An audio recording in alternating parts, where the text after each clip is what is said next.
100 years ago, 3 men died on the trip we're about to take.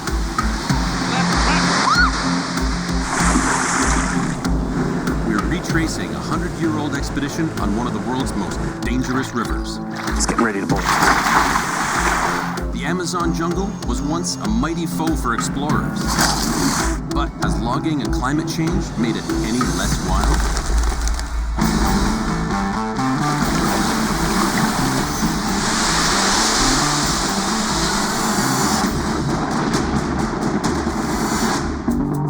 I've explored many corners of this earth, but none are more endangered and more important to the health of our planet than the Amazon rainforest. I'm about to follow in the footsteps of the legendary U.S. president to find out how serious the problem is. I'll have some company on this adventure. My friend, travel writer Kristen Sarah will document this journey on her blog. The smaller the plane, The bigger the adventure. So we're on our way to a remote landing strip deep in the Amazon jungle, a place on the Rio Roosevelt, which is a river that was named after Teddy Roosevelt himself.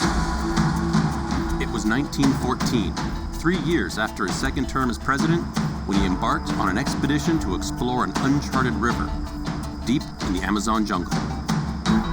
It was a trip that very nearly killed him. They faced raging rapids, wild animals, they lost boats, supplies, they went hungry. 3 members of his expedition didn't make it out alive. What better way of gauging the mood of the area than by retracing the most dangerous part of that expedition to see this untamed land for myself?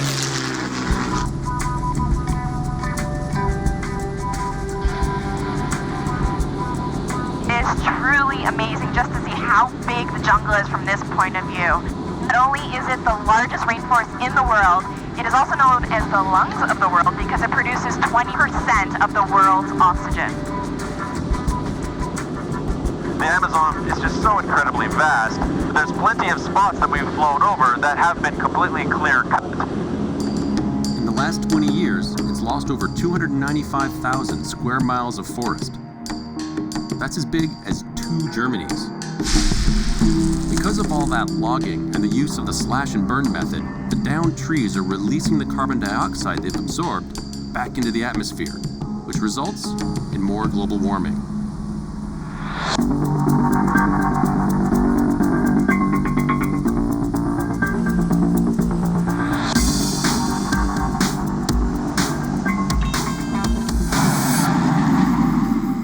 All right, we made it. Deforestation is far from the only threat to the region. Huge parts of it are drying up because of drought. That's a direct result of climate change.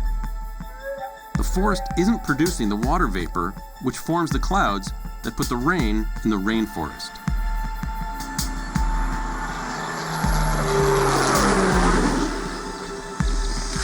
All right, this is so dense. We're making our way to a point in the river where Roosevelt and his men started the hardest part of their expedition. It was a gutsy journey. We're going to duplicate part of it to find out how climate change has altered this once wild jungle. So what do you do if you're the President of the United States? You've already served 2 terms. You tried to go back for a 3rd, was unsuccessful. Do you retire? Just fade away? Not if you're Roosevelt. He came down to the Amazon and did a kick-ass expedition in one of the wildest places on Earth. I mean, that guy was the most badass president of all time. He had a pet badger. He carried a gun in the White House. He got shot in the chest in an assassination attempt and got on stage and gave a 90-minute speech. Complete badass.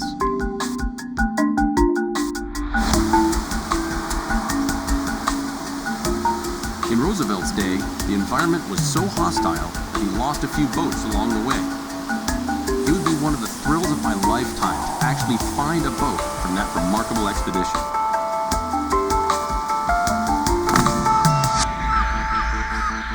Our location is right here. The Rio Roosevelt flows to the north. It's 400 miles long, with many sections that are completely impassable. We know boats were lost while navigating the rapids, So we're going to concentrate our search at a bend in the river where a lost boat would likely wash up.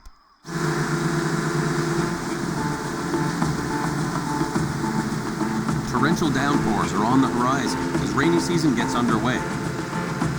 We have no time to lose.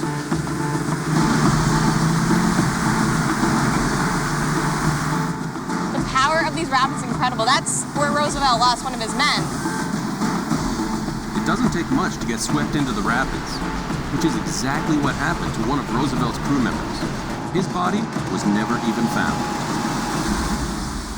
Oh, this is just way too dangerous. Yeah, We're just gonna get that's smashed true. to bits. I don't want to be searching for your boat, and I don't want you searching for my boat. I don't want to be searching for your body either. Motorboats only go so far here. That's why we're going to portage past the rapids, then kayak the next leg of the river.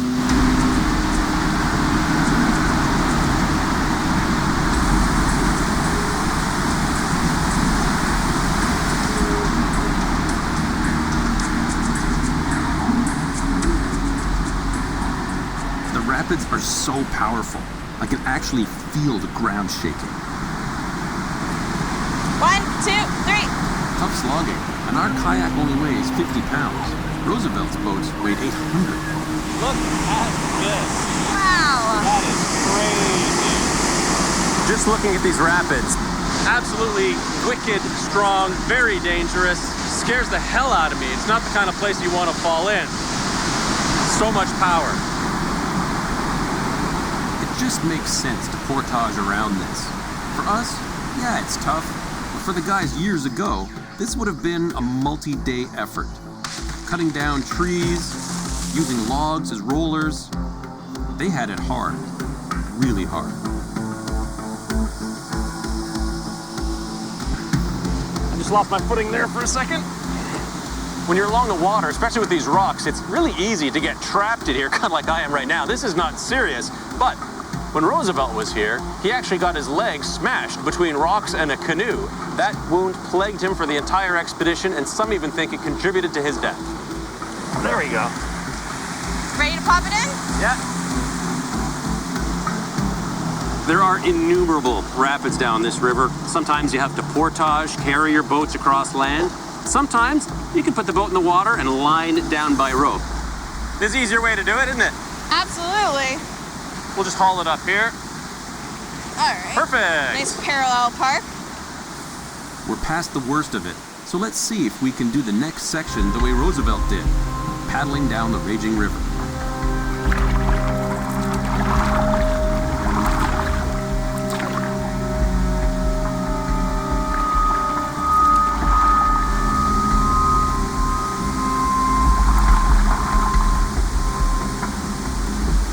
There's a rock straight ahead. Left, left, left. There we go.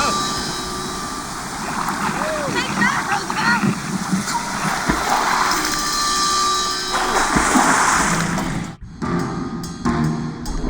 We just got our first taste of what Roosevelt was up against.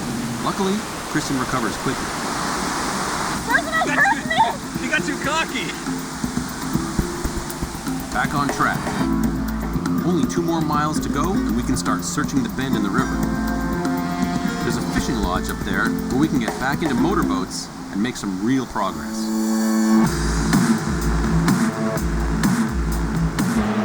We've done our research, and we've narrowed down the location. That way. We're on our way to the bend where the current could have carried one of Roosevelt's boats. A depth finder and an underwater camera are part of our search arsenal. We are going to put this underwater metal detector to work. I'm hoping it'll detect any of the boat's iron nails or fittings. Sometimes, though, the best way to search in the water is to get right in. Can you pass me the metal detector? Yeah. Thank you very much. You're welcome. Just waiting for that sound. Of course, there are all kinds of things living in the water here. Electric eels, flesh-eating piranhas, and the tiny, blood-sucking candiru fish. It's been known to actually swim up your urethra if you pee in the water. Got anything? Not yet. Want to know a little secret? I'm peeing right now. I mean, that's your choice. I'm not doing it.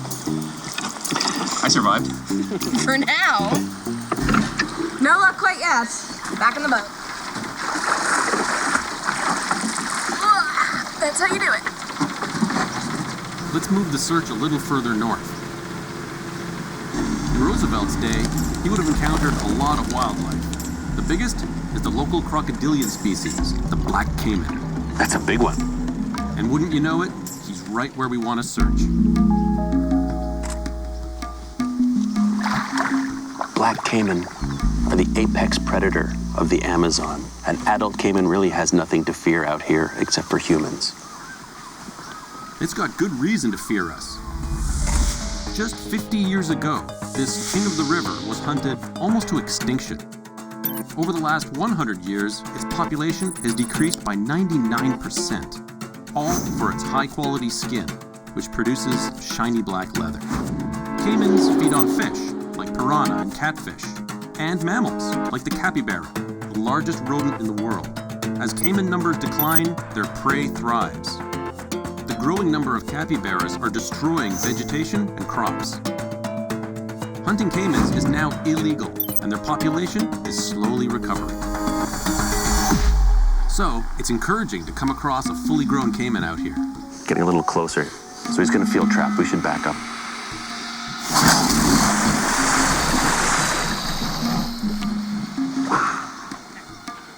These animals can't seem to catch a break, though. Their new enemy is drought. North of here, caiman populations are down again as water levels drop. I'd love to get a better look at this guy. At the same time, let's lure him away from our search site by offering him some lunch. Downriver.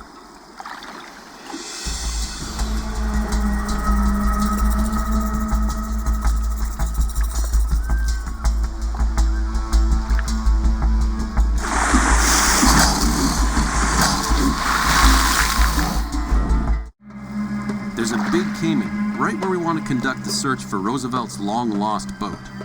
So, we're trying to lure him away.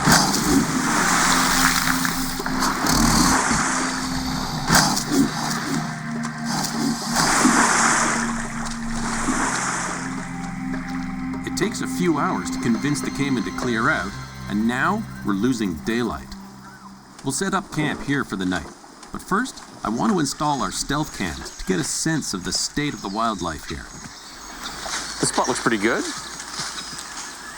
Check this out. There's all kinds of tracks and activity.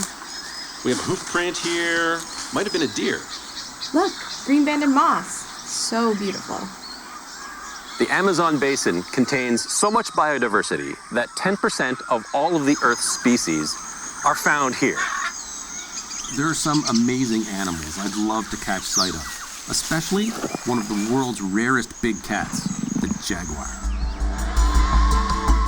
Any warm-blooded creature that comes by here will get picked up by the infrared sensor.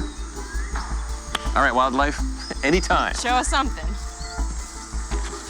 This spot here is totally flat enough. I'll stick up my tent right here. Here you go.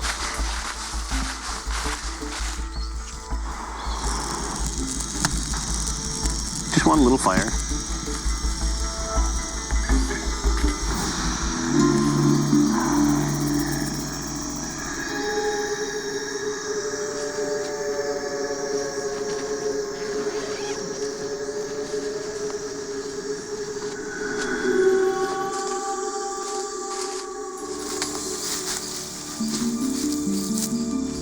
It's about 20 after 5 in the morning. I'm gonna go check on our cameras. Some people say it's insane to camp out here because of the threat of jaguars.